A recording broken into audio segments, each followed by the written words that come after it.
see it. It says some tools might be unavailable due to heavy traffic in this file. Oh. Okay. Let me I think try we just dismiss it and try it sharing again. my screen instead. Let's try it that way. There we go. Okay, better? Yeah, I think that's better. All right. And All you can right. see it in presentation mode? Yeah, Okay, I I tried can. I embedding hope it. everyone else can. Yeah, Sorry, I we're did. all new to Remo, so we're Yeah. learning as we go. Yeah, And we so can far see I it like. great. Okay, good. I'm gonna take my keys off so they don't get distracting. All right. So, like I said, good morning, everyone. We're going to talk about the standards today. Our library learning standards are called ISAIL. So, we're going to reference ISAIL. We'll talk about what that means. And then you have all these links in the chat, and we'll get started.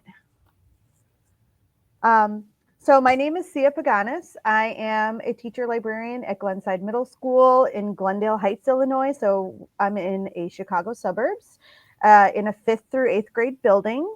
And I am the standards function rep for ISLE. I had to think about what I was called. I've been with ISLE for standards for quite a few years, and we worked on our teaching standards. And right now we are working on our Illinois State Library Program standards, and that'll be coming hopefully next year. I'm gonna let Amanda, and Megan couldn't be here today, so you'll see Megan's picture up there as well. She wouldn't mind if you had questions too. You can reach out to any one of us, even though she couldn't be here. But I'm Amanda O'Rourke. I'm a high school librarian at Oak Forest High School in Oak Forest, Illinois. And I've been a librarian now I was a middle school librarian before this, and it's been about, I think this is my 9th year as a librarian. I was an English teacher prior to that.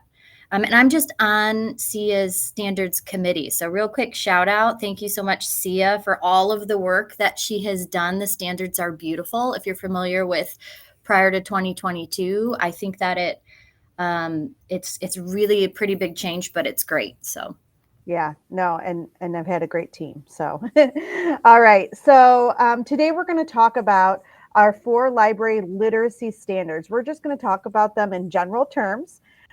We don't want to stress anyone out, and we're going to talk about example activities, things that you might already be doing in your library and how they support the standards. And it's going to show you that you can advocate for your position with standards. So what does ISAIL mean? ISAIL stands for, and I have to read this off the slide every time, Illinois Standards Aligned Instruction for Libraries. Okay, so basically it's a standardized framework for teaching library skills. Just like every other content area, we want students across Illinois to have a standardized form of library instruction. So ISAIL is created with students in mind to develop those lifelong learning skills that they encounter in the library. So learning standards, and I'm sure especially for those of you maybe that were classroom teachers prior, you guys know learning standards equals what we teach. So if you think of Common Core, and we know that we go through Common Core and we teach that stuff, so our library standards are just like any other content standards, and we want to think about what students can do after we teach them. Okay, so we want to teach our standard, and then we want to be able to see what it is that students can do after we teach our standards. All right. So excuse me in advance for nerding out over these library standards. I just think that they're super awesome, and I feel really lucky to have standards that really just emphasize all the fun that we get to have in the library all the time, and how life applicable everything is. So just to reiterate what Sia said, right? The standards, the purpose of the standards is we want unified libraries, right, across the street, or across the state, robust curriculum, and then, obviously our goal is lifelong learners. We have 4 standards, right? Information literacy, media literacy, digital literacy, and individual literacy. I'm going to take a second to read all 4 of those for you. And then we're also going to just touch on the skills within each one of those standards. If you have not already, Feel free to check out the link to the standards. Open up a new tab if you want to, so that you have them if you don't already. Thank you to every librarian who's already using them, right? It really helps all of us when we utilize them, whether it's just for your personal use, right? Making sure we're all on the same page, or you're sharing them with your administrators to advocate for libraries. There's also a QR code right there. So if you'd prefer, if you have multiple devices to like pull it up on your phone, that works too. Standard 1, we'll start with informational literacy. Access to information efficiently and effectively to inquire, think critically, and gain knowledge through the research process. So I always think information literacy research. Standard 2, media literacy. Analyze, evaluate, create, and communicate using a variety of objective forms responsibly, including but not limited to print, visual, audio, interactive, and digital formats. That is the exact language used in Illinois Public Act 102.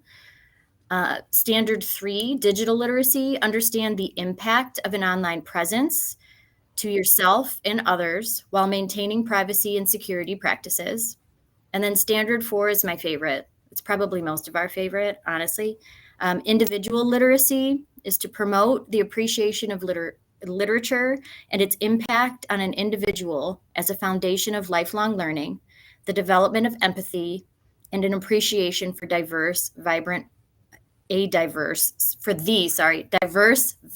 world in which we live. There we go. Okay, so obviously right there are 4 standards. Every single one of those is just so, like life applicable, right? Not that specific content areas are not, right? But everything that we do, right, is so easily transferred in and out of the classroom. Okay, so like I said, each one of these standards has skills within it. If you're looking at the ISAIL standards themselves, starting with information literacy. So we've got inquire, research and explore, access and search, and curate, right, being our 4 skills for this one. And I do want to note before we start talking about the example activities that this list is by no means all inclusive. We came up with a couple examples that we thought were applicable to K through 12, right, that could be modified. But there are so many different examples. I mean, like we would have pages and pages if we tried to list everything. And it can also sometimes be really, really hard to determine, right? You're giving a lesson to determine what standard and which skills it might be applicable to. In that case, I highly recommend networking and talking to other librarians. I'm really, really lucky in my district. We have 8 librarians across 4 schools, and I know that that's rare, so I'm not trying to brag, but I have a really good base of people that I can go to, and I can say, hey, here's what I'm doing. I think it's the standard. What do you guys think? We actually have those conversations fairly frequently. So whether it's today, find a good network, or maybe you already have support within your district, people that you can reach out to discuss an activity fall, I highly recommend doing so. A lot of these are also going to be multiple, so that's totally okay if it falls under more than one standard. Okay, pretty cool. In one lesson, you might be doing multiple things. Okay, so when it comes to standard number 1, a couple of example activities that may fall. Uh-oh. I think Amanda got kicked out, so I can pick up. Except for I'm going to have to reshare the presentation.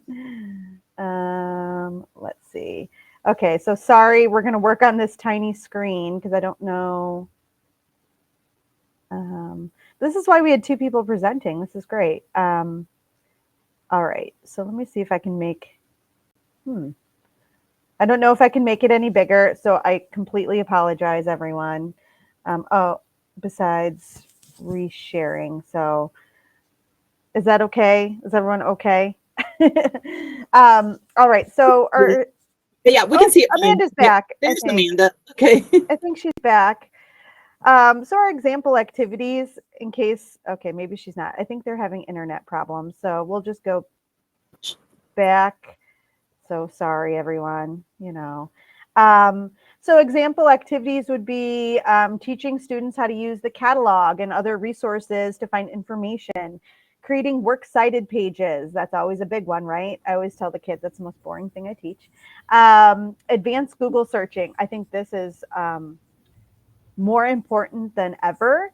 I work with adults at night at a public library, so I think this is a skill that will follow people through into adulthood. Using text features, table of contents, index, glossary, etc., and then creating research questions to guide for that inquiry to guide our research projects. So Hey guys, Amanda, am I back in? yeah, you're back in now. So here, Wait, now I'm how on the long next. was I talking to myself? I kept talking. It didn't look like I was kicked out. I am so sorry. It's okay. So And now then we're you're saying like, oh, on. I think Amanda got kicked out. I was like, no, I'm here. What do you? Okay, so now we're on standard. Standard 3 and 2 are flipped in the slides, but they're standard 2. If you want to go for it. Okay, I'm really sorry. Do you want me to reshare? I can't see your presentation, but maybe it's Oh, just my okay. computer's all messed up. Can Okay. everybody ahead. give like thumbs Reshare. up? Can you see Sia's? Amanda, can you reshare? Because we can see one, but it's like tiny. it's tiny and it's not Yeah. keeping up. So if you Okay, can I'm gonna reshare, that would be great. reshare. I'm so sorry, guys. Like I said, it didn't even look like I was kicked out. I just kept You talking. started roboting, and I was going to say something, and then I'm like, oh, she's gone. Okay. I'm so sorry. Okay. Okay. So we Are we finished back this one. on? So next page. Okay. All right. Amanda, so this is actually trouble, standard. you if you run into trouble like where you robot again, you could turn off your camera and it might divert the power to your voice and your presentation. So Okay, thank you so much. Okay. I'll try that first next time. I actually, like I said, I could hear Sia saying that I wasn't here anymore. And so I left and came back at that point because I was like, obviously no one else can see me. Felt like a ghost. Okay. All right. So next standard, and Sia's right. We have standard 3 next, and then we'll go back to 2. So it doesn't really matter what order they're in though. We have digital literacy. Okay, so the skills under digital literacy are practice, participate, protect, and respect. Okay, so that comes to like hardware issues, starting with using school technology appropriately. So we have a huge problem in high school, right? Like making sure students come with their iPads actually charged. Like that's part of taking care of your technology. Come prepared. But it also means don't throw your iPad at your friend, right? Because it's going to be broken. Same thing, computers, right? Don't use it as an umbrella. All of those crazy things that I'm sure if you're a one-to-one school, you've encountered. Signing out of accounts just for privacy reasons, making sure that you're not just exiting out of the internet, but you're actually signing out, especially when it comes to things like public computers. Kids don't understand, right, how easily accessible information is. And the next person that comes to sit down at that computer might not, right, be, as noble as they are. Understanding how to respond to bullying. This is becoming an issue earlier and earlier, unfortunately. So once again, K through 12, we have to start preparing kids, right, and teaching them to be positive online. Learning about our digital footprint and identity. With it being an election year, I'm sure this is probably a topic of discussion, more so maybe than even in the past 3 years, just because of everything coming out about the candidates, right? It's the perfect example. It never goes away, right? Whether you delete it or not, it exists somewhere. How to be safe online, once again, can't stress that enough, especially for the little people. But as much as we say it, and as much as high schoolers say that they've heard it before, it's still happening. And then how to identify red flags in phishing, right? Just to, once again, protect your online identity, right? Media literacy, analyze and evaluate, create, communicate, and share are the focus skills for standard number 2. I love this one because there's so much creation involved in it. Creating videos for projects, right? Writing a story, actually writing it, right? The research that this is what I meant about some of that overlap, right? With standard 1, we've got the research. So now you have the research and we're going to write. Okay, so then this unit is going to obviously cover multiple standards. illustrating and writing a comic, teaching how to give an effective presentation, right? Not too much text per slide, all that good stuff. How to submit an assignment, right? That's sounds basic. And I think a lot of times teachers assume students know how to do that. And they don't teach it, right? Which leaves students sometimes lacking the troubleshooting skills that they need to figure it out in the future, right? Make sure everything gets turned in on time. A lot of the times that falls on us coming in, helping with that kind of thing. Revising and editing an assignment, how to be a good audience and give constructive feedback to peers, oral or written, right? I feel like this is huge, especially since COVID, right? Sometimes we need to take a step back and remember that kids were online for 1, possibly 2 years of their educational careers, didn't do a lot of presenting and interaction and giving feedback. So we might need to go over that again, even as they're a little bit older now. And then visual literacy is just so obviously huge right now, especially with the rate at which images are being thrown at students in the online world, right? Social media. Talking about a picture, talking about artwork, giving students the language, right, to discuss those things, so important. Last one, standard number 4, like I said earlier, this is my favorite one, right? It's the reading standard, individual literacy. So appreciate, explore, develop, and empathize. Those are the 4 skills for standard number 4. And example activities, I'm sure, are going on in your library probably on a daily basis, right? Read alouds, reading interest inventories. That's one of my favorite things to do, especially prior to some of the later ones like book talks, right? Sharing award lists, whether it's the Blue Stem or the Monarch, Cottle, Lincoln, and there's so many others. If you're not utilizing those in your library, I highly recommend. Giving book talks, creating book displays. A lot of the chat earlier was going on about banned books displays. I would love to see pictures of some of those. So cool. Readers advisory and informal book chats, right? Kind of go hand in hand, happening all the time. Book clubs, reading programs and challenges. And then, of course, if you're lucky enough to afford author visits and author studies, things like that, all fall under literacy standard number 4. Okay, individual literacy. So once again, why should we care about these standards? That's the most important part. Okay, we all impact literacy in a measurable and meaningful way. These standards allow us the opportunity to be more deliberate in our measurements, right? The library can be its own content area, even through library skills, because they're interdisciplinary. Okay, we are in a unique position, and we are all lucky to be able to see all of these different curricular areas and connect them all, right? Because we get to work with teachers, we get to work with students, we know what's going on. And we really do have our own curriculum, whether you have that written and official and on your website or not. Okay, these standards allow us that. The library prepares students with skills that they'll use for life. Like I said, that's one of my favorite things. Everything I do is they're going to be able to take something outside of the classroom, regardless of their career in the future, regardless of whether they're college bound or career bound. Okay, we teach really cool stuff every day. And these standards outline our important work. That's one of my favorite things about the standards as well. Okay, they keep all of our students on target, but they also give us a language to be able to share what we do all the time.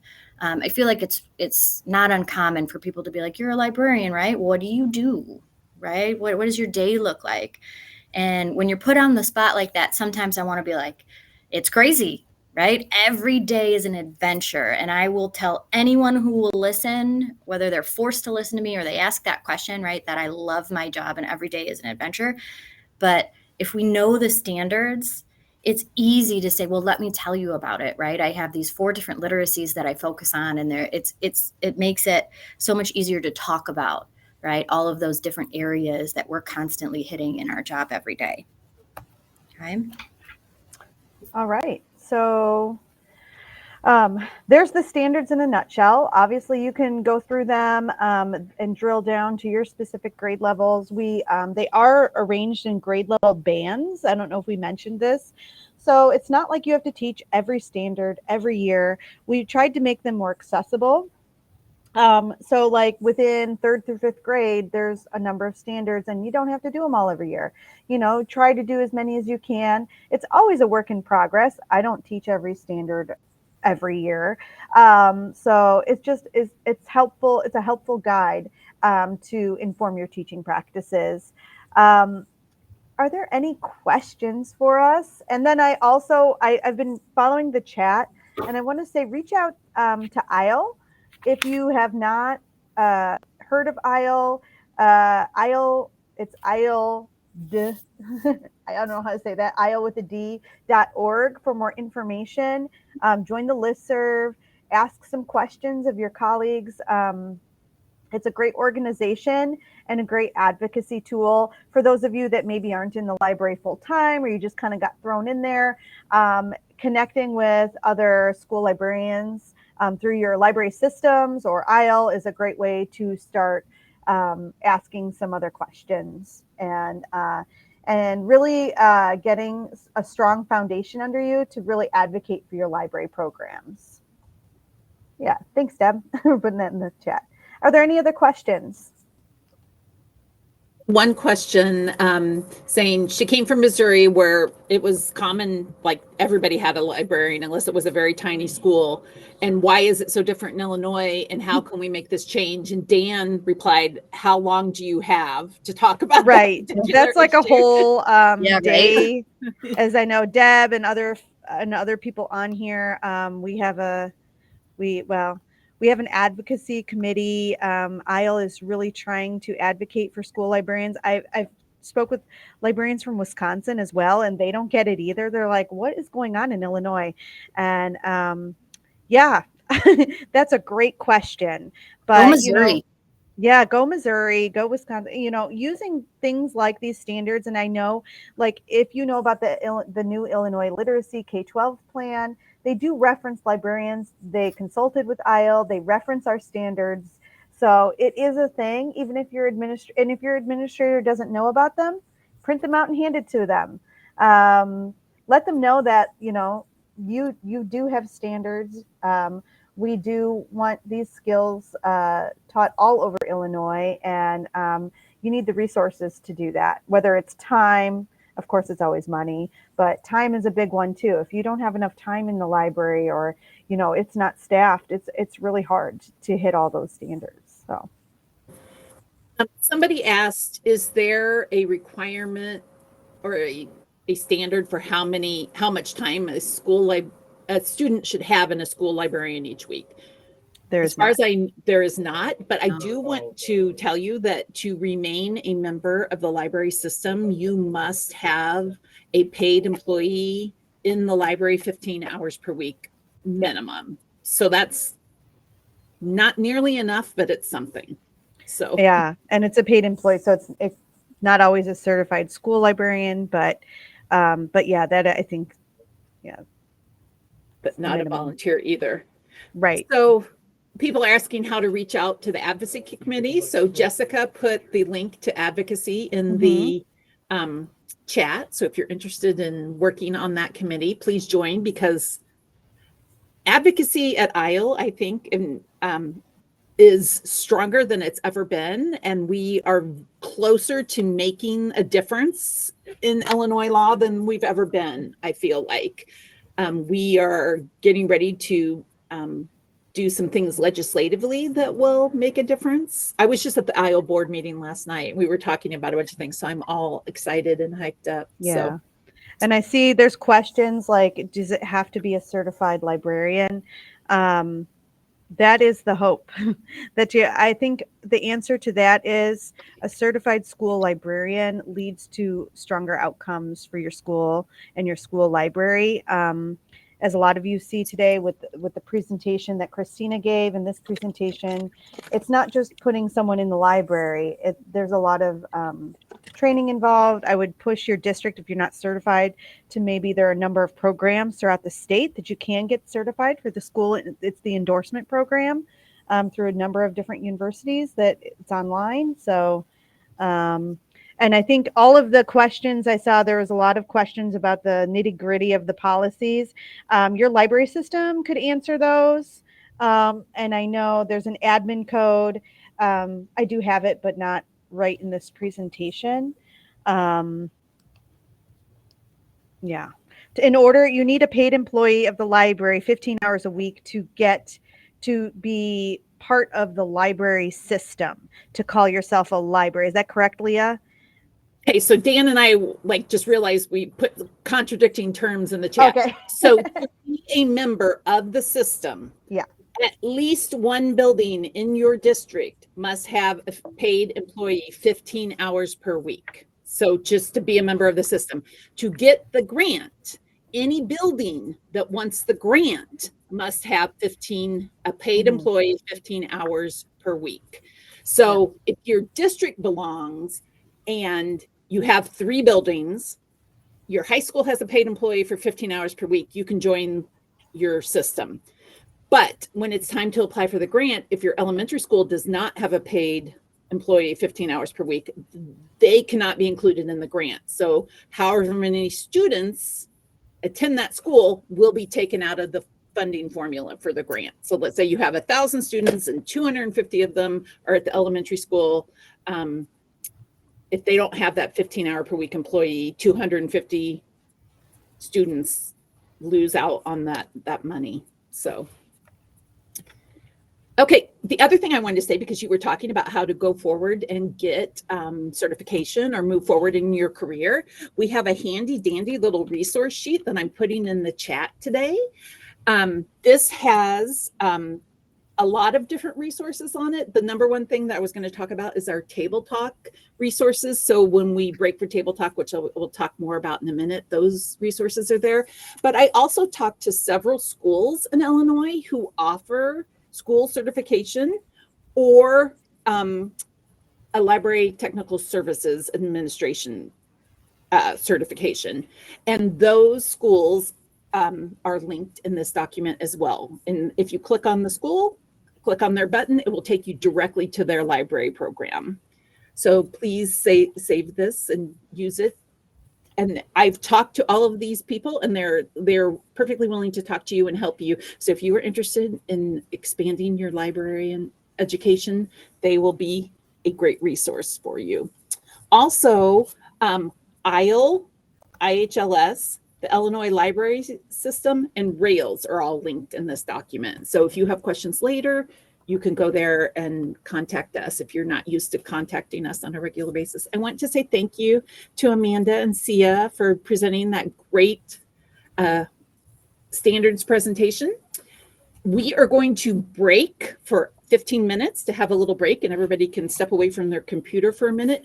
When we come back, we will be going into table chat. So you'll see that ballroom again, and you will be able to join the table that you want to learn more about. So pick one. If that table is full, you can switch floors by going to the top of your screen, and it says something like, it doesn't say event map. I can't remember what it says. It says floor 1, and then you can switch to a different floor and find a table that maybe is open. This is just self-guided. Use the resources in this document that I just linked in the chat. And one more thing I want to say before we break is that if you need PDH, please wait till the end of the day to fill out the form, because the form is for the entire day and it asks you to tick off everything that you attended so that the form will calculate how many hours you get. If you fill one out for every session, then it jumbles up the formula, and you'll still get your hours, but you'll get them like one document at a time. So it will be much easier if you can wait till the end of the session, end of all the sessions, and fill out the form for the entire day to say what you attended. I will see you back here in 15 minutes. I'm going to stop presenting and stop recording. Feel free to mill around in the ballroom while we're taking our break.